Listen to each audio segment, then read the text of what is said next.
81 people have been executed in Alabama. This is part 4 of the series. Max Landon Payne, October 8, 2009, lethal injection. Payne was at his sister Wilma's house with his girlfriend Sandra Walker and Wilma when he left carrying a double-barreled shotgun. Later that evening, two witnesses saw him at West Point Grocery, owned by Braxton Brown.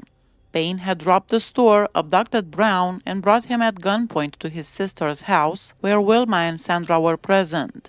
Sandra testified that Brown appeared frightened and nervous, while Payne, holding a gun, demanded that Brown give Wilma money. Wilma suggested that Payne either leave Brown with her or return him to the store, hoping he might forget about the situation, but Payne refused, saying, "No, I'm going to do this." He then forced Brown into a car, drove to a nearby bridge, and shot him twice in the face with the shotgun, before dumping him into Crooked Creek.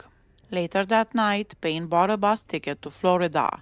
Alabama authorities alerted Miami police, and the detective met Payne's bus on arrival. Items recovered from Payne included Brown's handgun, an invoice made out to West Point Grocery, a vehicle registration in Brown's name, 3 cartons of Marlboro cigarettes, 3 bank deposit bags containing numerous checks payable to West Point Grocery, credit card receipts, rings, food stamps, and bank receipts in Brown's name. Brown's son identified many of these items as coming from West Point Grocery. Forensic testing confirmed that human tissue found in Payne's arm sling matched Brown's blood type.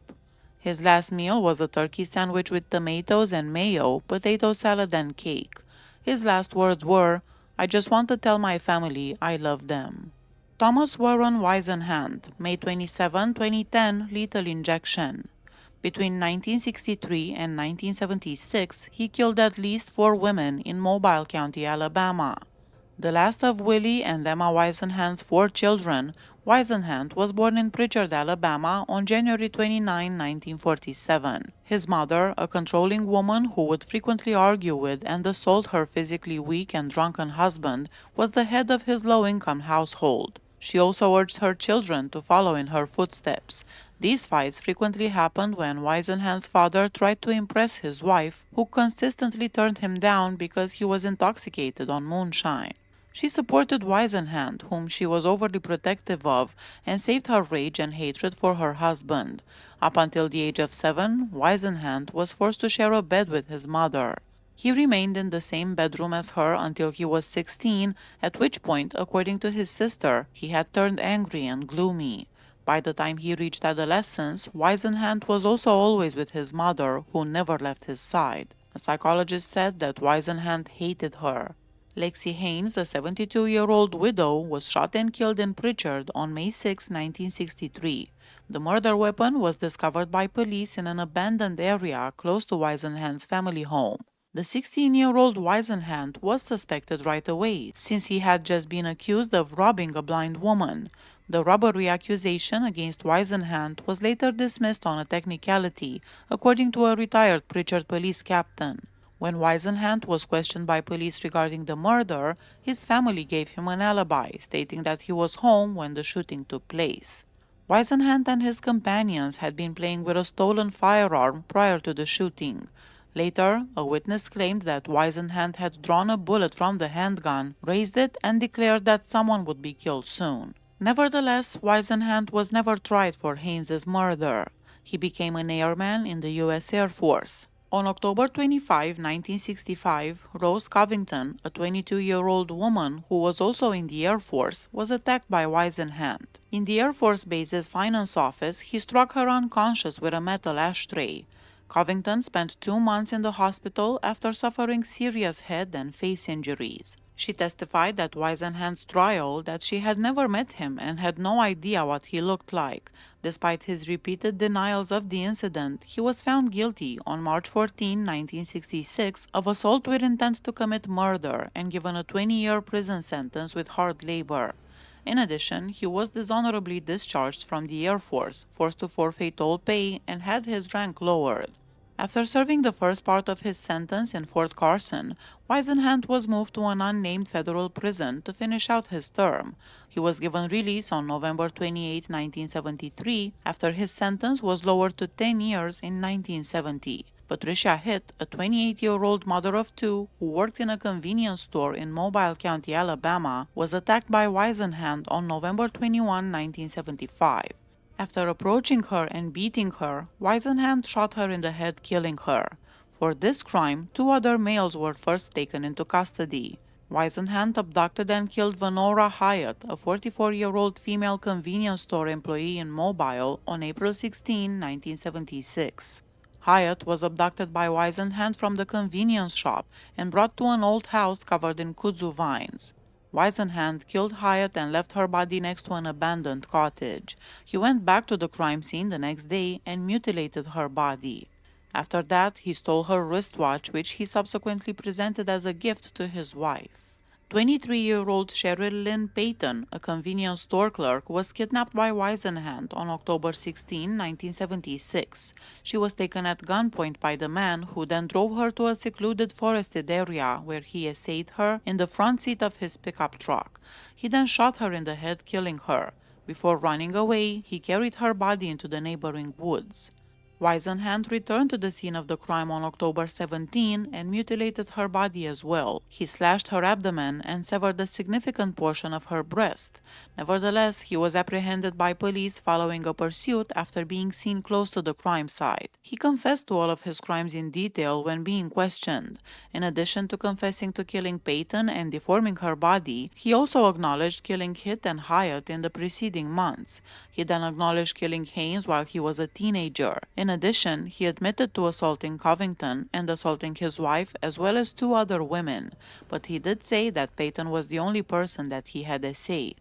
Whisenhand's murder attracted notice and media coverage. His trial was therefore relocated to Birmingham. The trial for Payton's murder started on August 1, 1977. Whisenhand entered a not guilty plea by reason of insanity.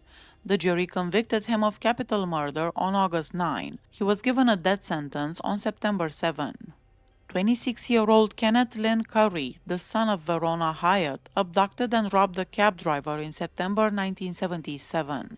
He said he only did that to get to the same prison where Whisenhand was held so that he can get revenge on what he did to his mother. After more than 30 years of evading execution because of successful appeals and prosecution negligence, Whisenhand was finally set to be executed on May 27, 2010 by lethal injection. He had coffee, chocolate pudding, orange drink, American cheese, French fries, and chicken leg quarters for his last meal. He refused to say any last words. John Forrest Parker, June 10, 2010, lethal injection. Kenneth Eugene Smith, January 25, 2024, nitrogen hypoxia.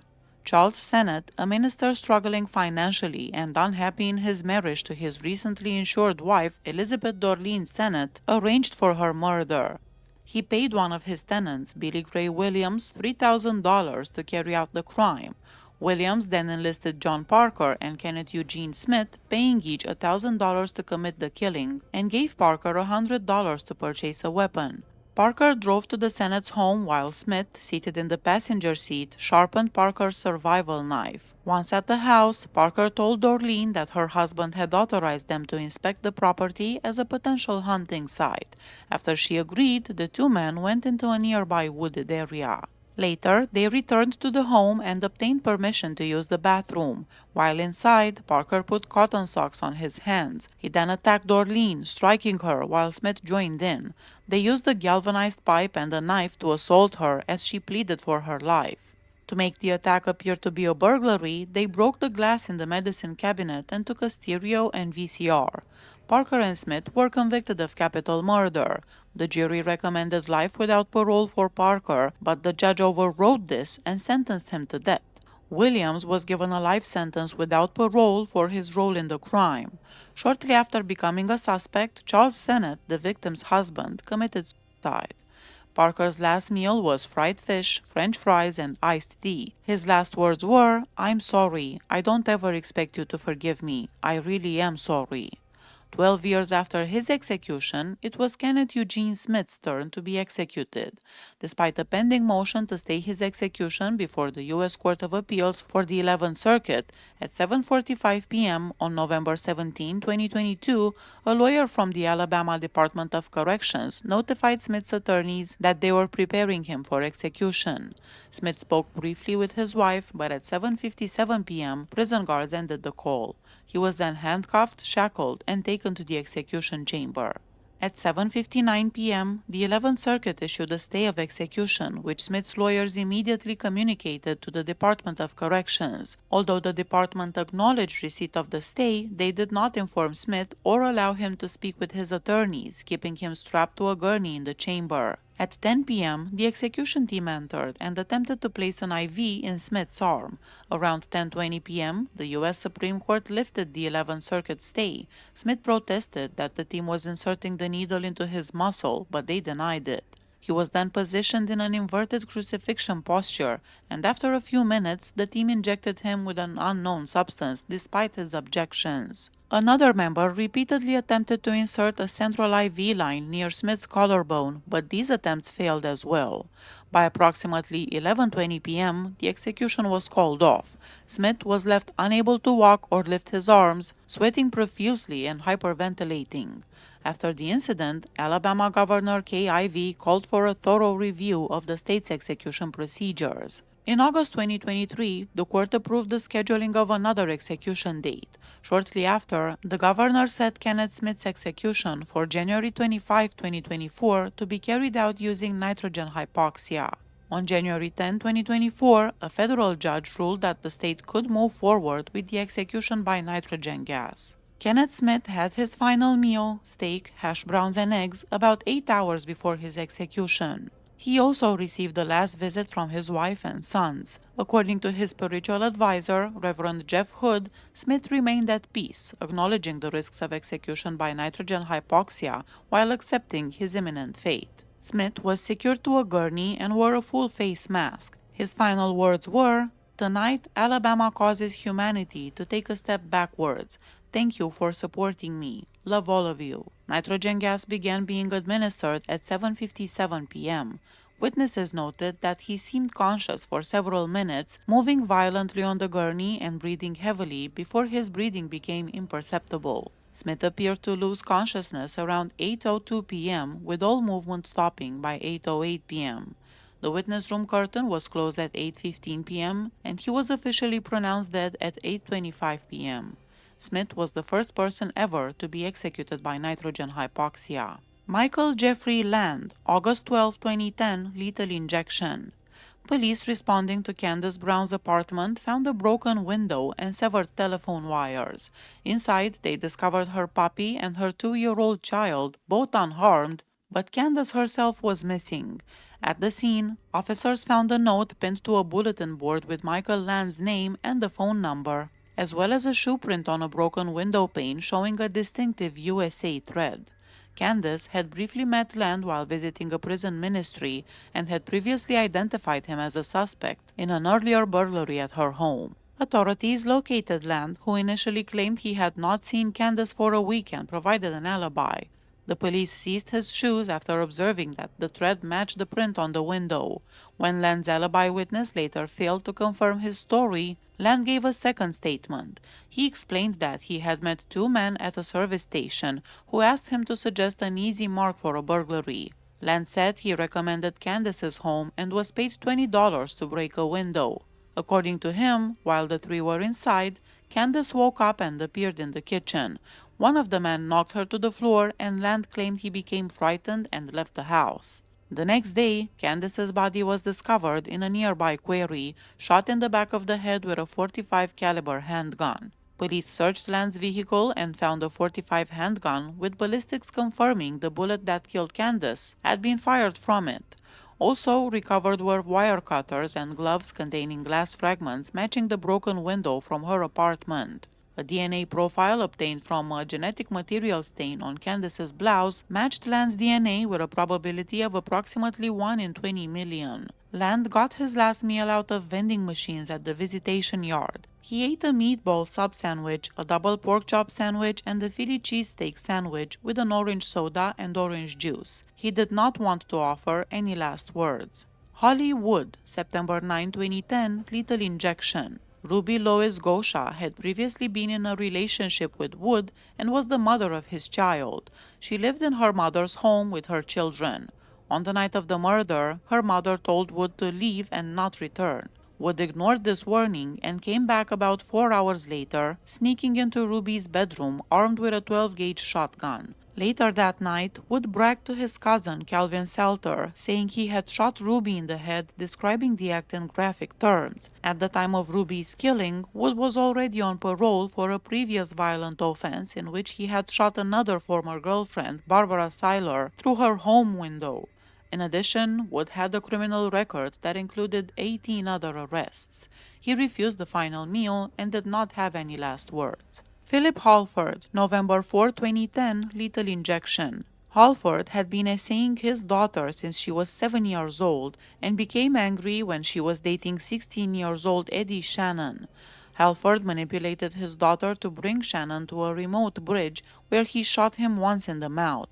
He then dragged Shannon to the edge of the bridge and fired 2 more shots into his head, took his wallet and threw him into the water below. Following the killing, Halford forced his daughter to wear a necklace made from the shell casings of the bullets used in the attack. Halford did not request a formal last meal. Instead, he purchased cheese crackers, nacho cheese buggles, a ham and cheese sandwich, and a Dr. Pepper from vending machines. He did not have a final statement. Leroy White, January 13, 2011, lethal injection. Ruby White, a school teacher, had filed for divorce in August 1988. Her husband, Leroy White, angry over the divorce, had previously shot her in the leg with a .38 caliber pistol after she filed the petition, but she chose not to press charges.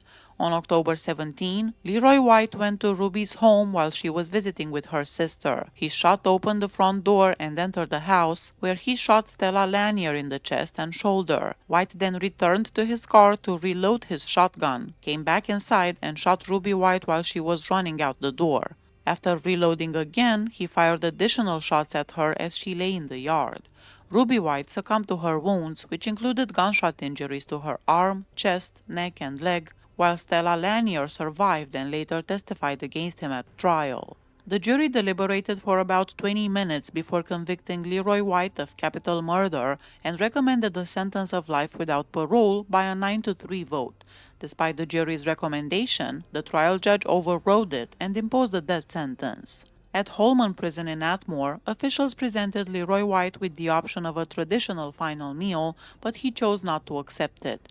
Instead, he picked up a cheeseburger from a vending machine and supplemented it with a V8 juice, pork skins, and a Yahoo drink.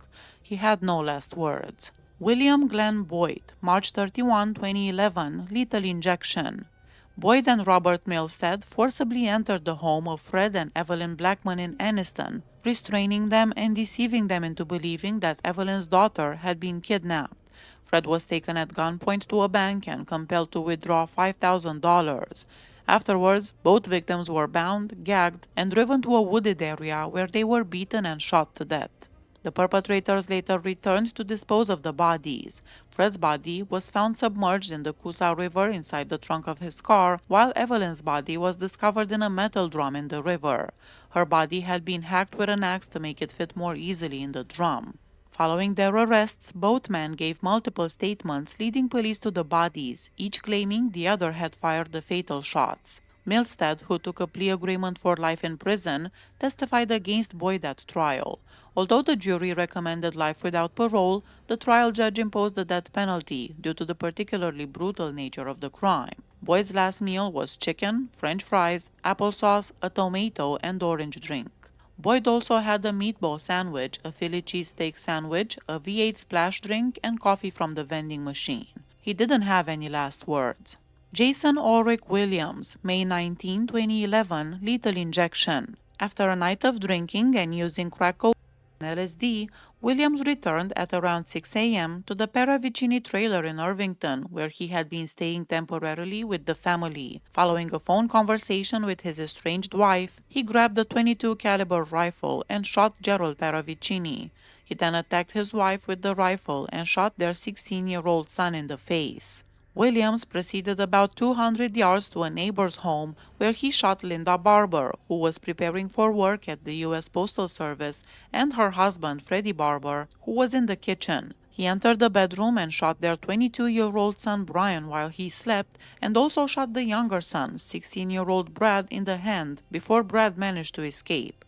After the attacks, Williams stole the family van along with cash and credit cards and fled. He was later caught in Mississippi, admitting to law enforcement that he had thrown the rifle over a bridge and claiming he could not remember the shootings. Williams did not request a formal last meal, instead choosing to eat chicken wings and sandwiches from vending machines. His last words were, "I hope that the families of the victims forgive me for what I've done." Eddie Duval Powell, June 16, 2011, lethal injection. In the early morning hours, 70-year-old Mattie Wesson suffered a violent essay in her home, during which she was also shot.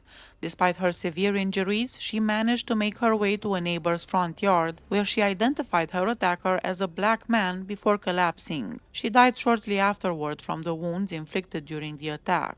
Powell, who shared a residence across the street with Bobby Johnson, had borrowed Johnson's leather jacket and left their home during the pre-dawn hours on the day of the assault. Powell consistently denied any role in the crime, but forensic evidence established his involvement. Genetic material from Powell was recovered from Wesson's mouth and private area, while Wesson's blood was detected on Powell's clothing as well as on Johnson's jacket.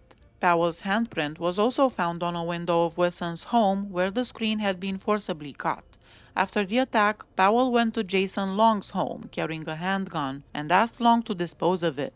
Long complied, and the firearm was never recovered. According to Long's testimony, Powell admitted on the day of the crime that he had attacked Wesson, saying, "I did the bitch. She ran up on me and I shot her."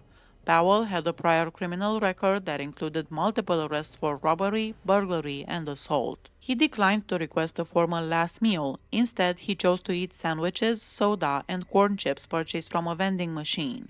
His last words were, "I'd like to say I'm sorry for the pain I have caused everyone who has had to deal with this situation, my family, the victim's family, and everyone in this state. I've made peace with myself and God and hope that everyone can move on from this situation." Derek O'Neill Mason, September 22, 2011, lethal injection. Angela Cagle, a 25-year-old convenience store clerk in Huntsville, was confronted by Mason early one morning. He forced her into a back room at gunpoint. Mason later stated that he was attempting to make her reveal how to disable the store's security camera when he ordered her to remove her clothing. He then shot her twice in the face with a handgun, explaining that the first shot accidentally discharged and the second was intended to prevent her from identifying him. Mason then opened the cash register and fled the scene. A few days later, an anonymous informant contacted police, identifying Mason as the perpetrator. The informant described the firearm used. He said that Mason was out of control and was trying to gain notoriety, and led authorities to Mason's car. Inside the vehicle, police discovered a gun later confirmed to be the murder weapon. Following his arrest, Mason confessed to the crime.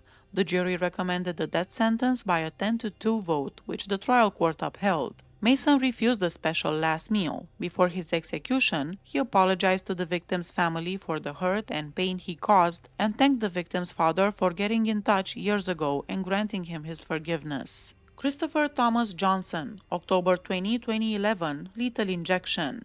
Johnson admitted that he killed his 6-month-old son Elias because he harbored intense hatred toward his wife, wanted to avoid being around her, and feared her threats to have him jailed for alimony or child support. In the early morning hours, after multiple failed attempts to quiet the baby, he laid on top of him, covering his mouth with his hand for prolonged periods and forcibly inserting his fingers into the child's mouth and down his throat.